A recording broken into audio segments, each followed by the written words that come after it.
Have you ever seen a person who found a way to overcome a challenge that seemed impossible? It's inspiring, right? Well, today we're visiting with a few individuals that have found unique ways to overcome their own personal challenges. In our first story, not only did this individual earn a coveted position in one of the best marching bands in the country, he also became the first blind member to ever accomplish this feat. Here's the story of Greg Daniel.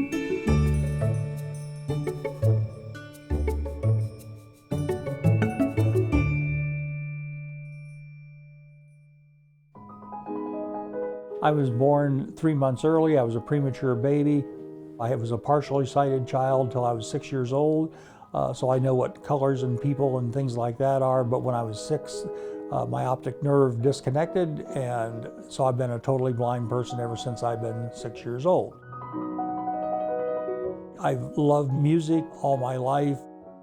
I was a student at School for the Blind from 1958 to 68, and while there I took 6 years of piano, 1 year of organ. I learned to play my cornet there. At the end of freshman year, I went home to high school for 3 years in Shelby, Ohio. Was in the concert band, choir, everything musically I could get my hands on. I had never marched until I went to Shelby to high school, and they said, "Hey, would you like to be in the marching band?" So I tried out, and they showed me how to march, and it's like riding a bicycle. You know, you get that feel of the 8 to 5 with your lifting your feet and making those turns. And I marched part-time my sophomore, junior year, and my senior year I marched pregame and halftime, and that's when I first had the idea, because I knew I was going to go to Ohio State. They said, "Well, why don't you try out for the marching band?" My first contact with Greg was a letter that he wrote to me when he was a senior at Shelby High School. And it's the first time anybody wrote and said, "I'd like to be a part of the OSU marching band, but I'm totally blind." Some letters you can answer right away, and others you just have to sit and think about it for a while. And I finally said, "Greg, you can come, but you're going to be treated like everybody else." And he immediately wrote back and said, "That's the only way I'm coming." So that was the start. We knew that it was going to be a challenge for both of us. So I showed up for tryouts, and the first day when we went outside to learn all the moves, and of course Ohio State's marching techniques were all different from what I was used to in high school. The only thing that was the same was the memorization of music, really. But when we got outside, they would describe all the things we needed to know, like facing moves that the band makes for when they come on the field for the ramp and things like that. Somebody would take me aside and show me what those moves were with my feet, my hands, and those guys had never been around a blind person before, but you never would have known that. We have a system, an audition system. You are graded over a period of 2 days on your marching skills. You are receiving at least one sit-down audition. We have these grades, and we have them on little tags, and the tags are up on a board. And the director is the one who looks at the tags, and with others in the room says, "I think this is one we need to cut. The marching scores and the playing scores are below average." And then you get somebody with extremely high playing grades but low marching grades, or the other way around, and you really have to decide what's the potential here. And with Greg, when it came down to when his name was on the board, the marching grades were there, the playing grades were there, and it was kind of like, what are we discussing this for? Because if we believe in our own system, now we know he's limited. We know he can't do everything that others can do, but he can contribute. And let's take it and see what happens. And he went through it not only the first time, but 4 years. He had to qualify every year to stay a member of the band.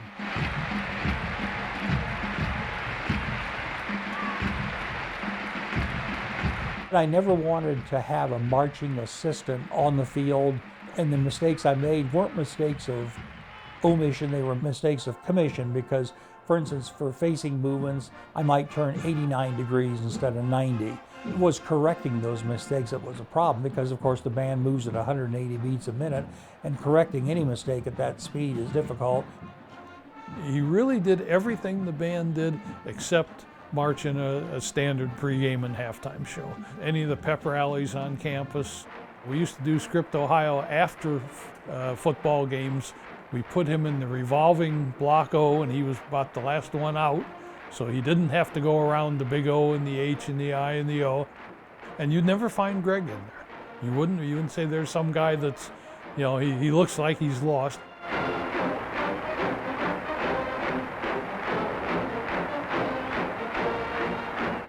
I marched the Rose Parade 3 years, 73, 74, 75, and the inaugural parade in 1973. I marched in that too. Then I marched all the time during rehearsals if somebody was absent.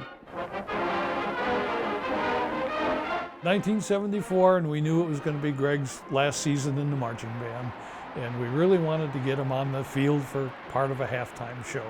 And of course, the formations and the drills are very complicated, but we ended up with one that was pretty much a standstill for the finale of the show. And Greg's squad leader came up and he said, you know, I have a position right close to the field, and he said I could march off and Greg could march on and take my spot.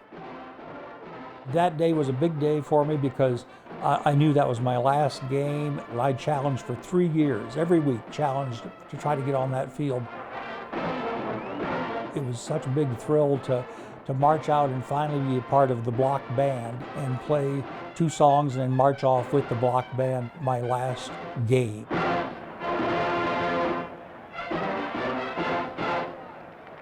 Greg's appearance in the band and his membership, it showed us that there are some special people, and here's somebody who doesn't fit the norm, and he's there. And a couple of years later there were women that didn't fit the norm. We'd been an all-male band for almost 100 years, and I think it just opened up our minds to the possibilities that somebody can come in from a different background and still be successful as a member of the band. Everybody pitched in the marching band, the military band. It was a new experience, obviously, for them as well as for me. I didn't know what to expect. They didn't know what to expect. I always wanted to make it and do the things that I could do and go as far as I could go on my own, but everybody helped me to do it from then until now. Those are all still my friends. They all pitched in forever to help me enjoy that experience as much as they did. This was the Woody Hayes era. And Woody said, you can't pay back, but you can pay forward. Now let me tell you what Greg has done to pay forward. He, of course, marched in the band for 4 years. He regularly attended the OSU Marching Band alumni and marched. Later, Greg was elected president of the Tibittle Alumni Club. All the marching band alumni, they elected Greg. He is our, we call him president for life of the Script Ohio Club, which is a fundraising arm. Several years ago, this group called the Hyper Band, which is band alums, small groups that play at wedding receptions and birthday parties. Greg coordinates that. It's an absolute example of what can be done.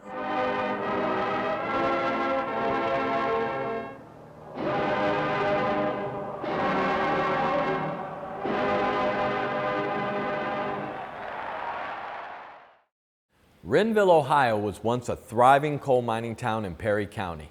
Residents left once the coal mining industry went away and the town was mostly abandoned. But that didn't stop one organization from seeing the potential in an old church. Architectural historians Jeff Darby and Nancy Ritchie traveled to Renville to find out more.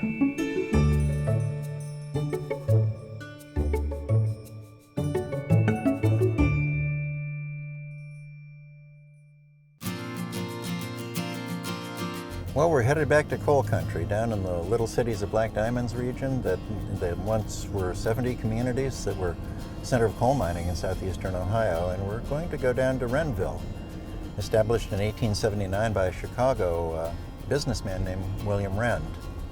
What was interesting about this particular community was it was African American. In fact, it was integrated, and it was the only one that was. The other coal mining communities were pretty much all white.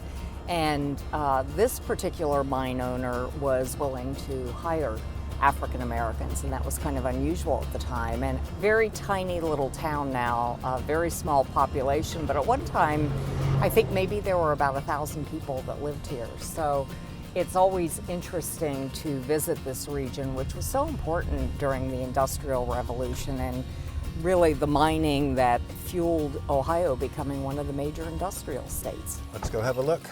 Sounds great. Oh, the town hall. Back to Renville. Yeah, the town hall's looking pretty good. Remember we came here some years ago and helped paint it? Yeah, it's missing a window, but it's still here. And they have historic markers up now, which is great. It's about Renville, but also Richard L. Davis, Yes. which is important for people coming here today to really understand that history. And the local historical folks have this house for preservation purposes. And then, of course, Renville Artworks in the old First Baptist Church. Which is always a really interesting place to visit. Looking forward to seeing what's new here.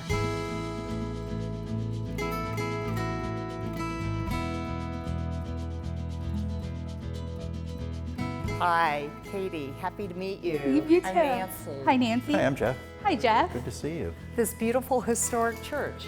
Dating Yeah. 1861? 1861, is that when the church was built? Yes, the church dates back to then. When it closed, it was just recently, probably in the 90s. And then we started here in 2002. That's when our program here was founded. What a great use, and it has beautiful details. It has this great tin ceiling and these windows and a big open space, which is really conducive to this kind of use, isn't it? It is. It has a lot of natural lighting, which obviously is awesome for an art gallery and space. And the open floor plan kind of keeps a communal feel with all the artists. It's very much a family setting here, but giving each other enough space to create. Tell us the idea behind the artworks, how it got started. And what It started as a pilot program by Joel Yeager and Wayne Savage, and they used a state grant to start a art program for artists with developmental disabilities. And so that was a great success. And so out of that became Renville Artworks. And so we purchased the building, and Joel Yeager and Wayne did a lot of the remodeling and turned it in, to a footprint of what you see So you have a space that's perfect for what you have, which makes it permanent. So you went from a pilot project to this wonderful place for and it many really, years. It really gives us, a really strong connection to the community, to Renville's history. We participate in the Renville Emancipation Day. Yes. Every year we're open. We've donated to the local government here, and it really gives us a strong connection to the history.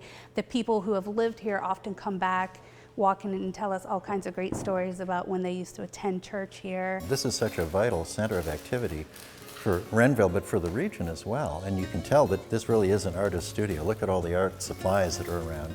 And our work's on the wall. Yeah, it's a studio and gallery space. We do have an open house here every spring where we invite the community in and serve refreshments. And it's a great opportunity for people in the surrounding areas, not just our family and friends, but really art collectors and supporters. You have a real following. We do, they do. Each artist does too. It's really neat to meet people who say, yeah, I collect, I have a bunch of Rufus, paintings, or I have a bunch of Glenn stuff. Yes. And they're very excited, and you see their face light up when they talk about what they've already purchased and kind of what it means to them. So let's take a walk and I'll show you guys some of the stuff. We have a lot of artists, and they all have their different styles, just like any other artist. This is a really important thing to this community. Art is such a wonderful thing to be involved in because it makes an even playing field for everybody. Yes. It doesn't matter your disability, it doesn't matter your education level, it doesn't matter your religion, your age, anything. Art comes from within, it comes from your own talent. And when somebody looks at this art, they don't know about the artist, they don't know what they can or can't do. They don't have that prejudice that you have when you see somebody with a disability. And it's interesting to see the different styles of the different artists. They might use different materials, they have a different style, maybe different subject matter, so they all have their own personality that comes across. Just like any other artist, you paint what you love, and we have Susie loves her cats, and so you can see the vibrant colors she has, and that's very much reflective of her personality. She's very bright, she's very outgoing. Roy loves wildlife. He loves all kinds of animals, very exotic animals, and so you'll see. So is that one of his? It up is. there? Yeah. He has his chimps, How many artists do you work with here?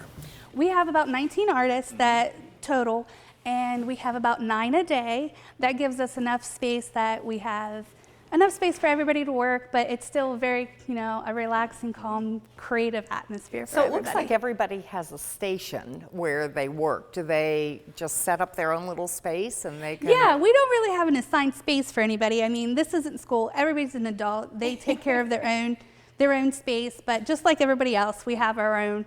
I like here, this is my safe spot, this is where my things are. So they'll come in and they'll set up their own space, and we help them with that and their tools and materials that they'll use. And A lot of the artists, you are two-dimensional, but you also have three-dimensional works around, I'm noticing. So these artists work with all kinds of materials. they do. We've done sculpture before, we've done woodworking and burning. As you can see right behind you, we have this really awesome Yes. snake. Yeah. Angel did that. That's one of her big ones. There's a lot of landscaping, a lot of outdoor materials. Lots of flowers, lots of nature. flowers. Well, Of you can course. see that a lot of your artists are sort of tuned into current culture, what's going on TV and the movies. Yeah, there is. We've even had some political cartoons people have done. I thought it was funny. Yeah, this piece is actually. This is underway. It is. This is something Teresa is working on, and it's something that we kind of call a forgery.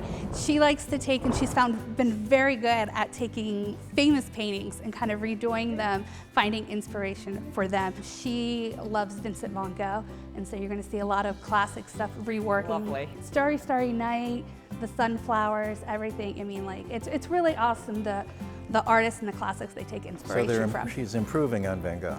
Absolutely. Well, Katie, thank you so much. We have been here before, but you've told us things we didn't know and really expanded our understanding of what the Artworks does, and it's been just wonderful. Absolutely. You guys can come anytime. Thank you for visiting and helping us share what we It's do. a happy place. Thank you for what you do. Thank you.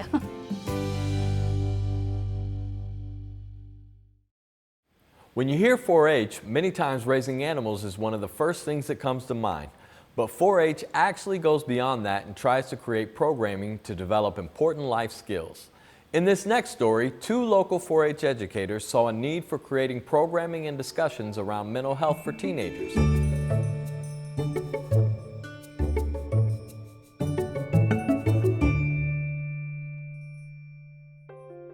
4-H was started in 1902 by A.B. Graham, and the whole reason he started 4-H was because he had new agricultural practices that the adults in his community were not accepting.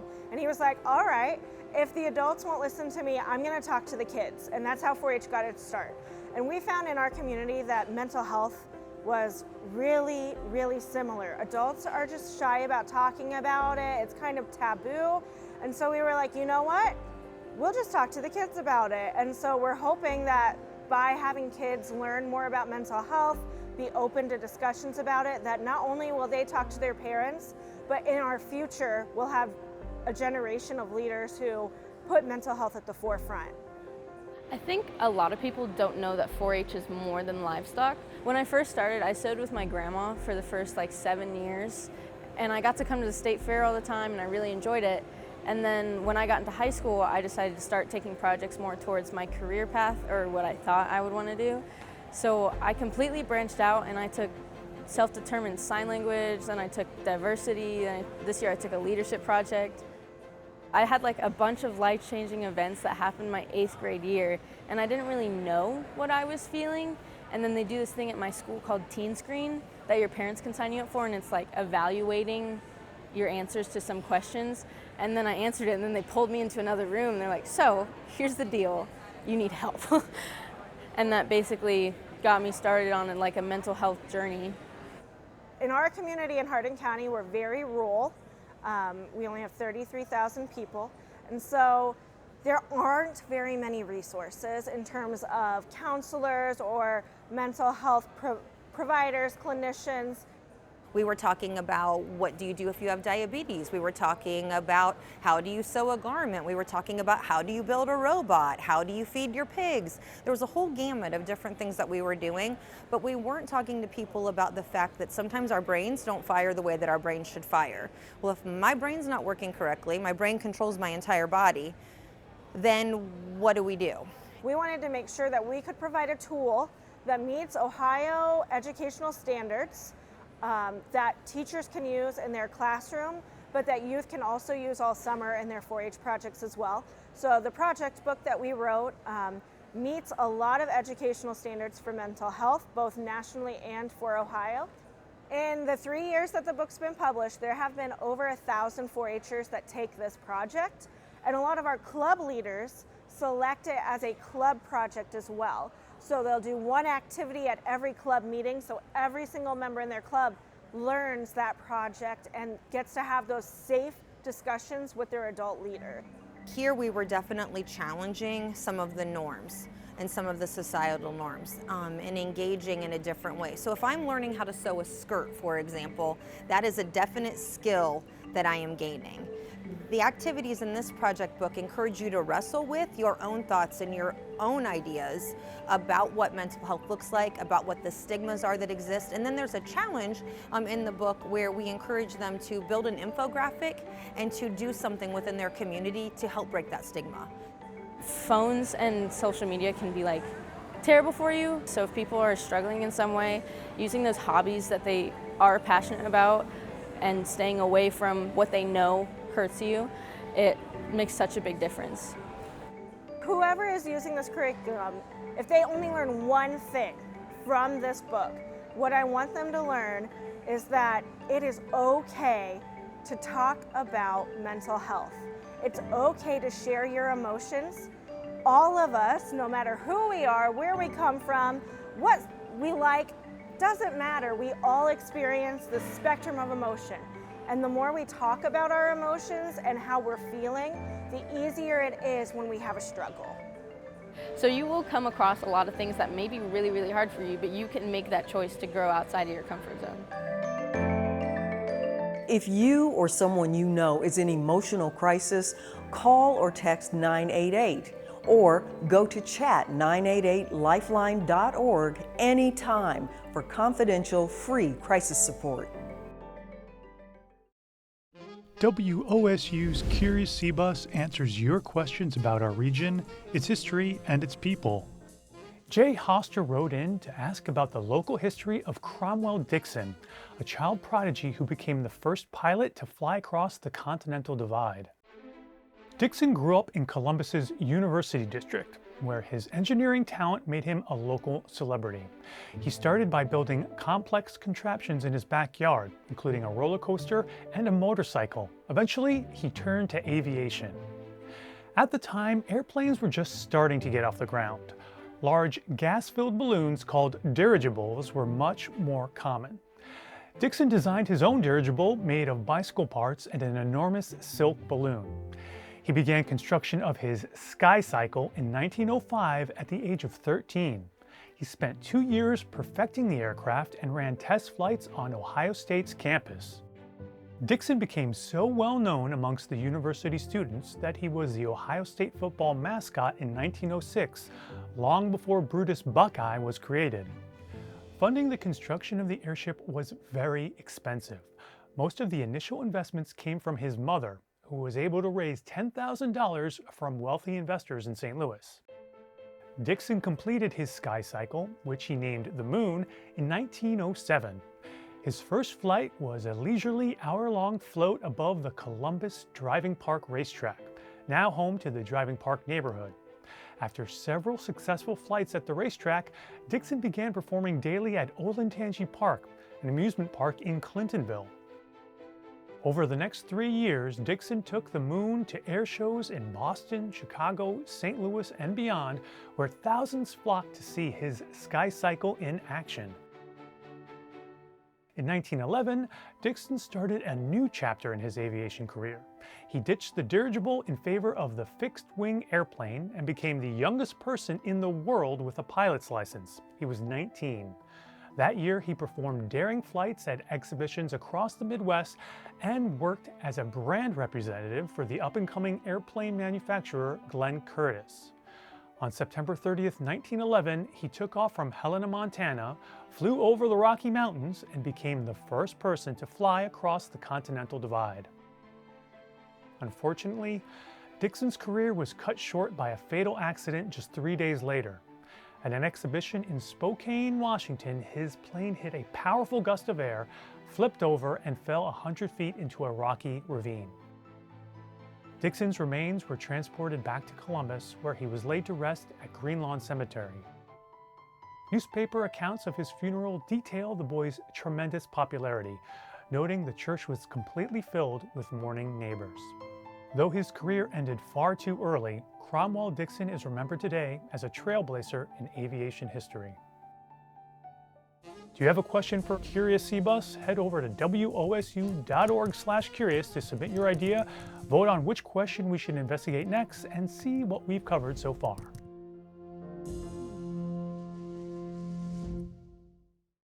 Thanks for being with us, and remember you can catch all our episodes on columbusneighborhoods.org, plus see our stories on the WSU mobile app, and you can follow us on Facebook, Twitter, and Instagram. We'll see you back here next week on Columbus Neighborhoods.